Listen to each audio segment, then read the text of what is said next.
एक बार की बात है। एक छोटे से गांव में रमेश नाम का एक आदमी रहता था। वह मेहनती था, लेकिन बहुत गुस्सैल स्वभाव का था। उसके घर के पास एक काली बिल्ली अक्सर दिखाई देती थी। गांव के लोग कहते थे, काली बिल्ली अपशकुन लाती है, उससे बचकर रहना। लेकिन रमेश इन बातों पर विश्वास नहीं करता था। एक रात रमेश देर से घर लौटा। रास्ते में वही काली बिल्ली उसकी ओर देख रही थी। उसकी चमकती आंखें अंधेरे में जैसे कुछ कहना चाह रही थीं। रमेश को गुस्सा आया और उसने पत्थर उठा लिया। भाग यहां से, उसने पत्थर फेंका, लेकिन बिल्ली वहीं बैठी रही। अचानक हवा में एक अजीब सी सरसराहट हुई और बिल्ली गायब हो गई। घर पहुंचते ही अजीब घटनाएं होने लगीं। खिड़कियां अपने आप खुलने लगीं, दीवारों पर खरोंचों के निशान बन गए और आधी रात को किसी के चलने की आवाजें आने लगीं। रमेश डर गया। उसने सोचा कि शायद उसने काली बिल्ली को नुकसान पहुंचाकर गलती की है। अगली सुबह वह मंदिर गया और माफी मांगी। पुजारी ने कहा, काली बिल्ली कोई अपशकुन नहीं, बल्कि एक आत्मा का रक्षक है। जाओ, उसे मन से क्षमा मांगो।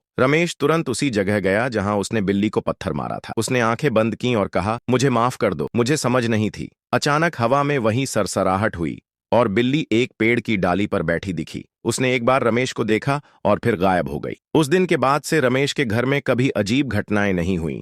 उसने गुस्सा करना भी छोड़ दिया और सब जान गए कि कभी भी किसी मासूम जीव को नुकसान नहीं पहुंचाना चाहिए, चाहे वह काली बिल्ली ही क्यों न हो।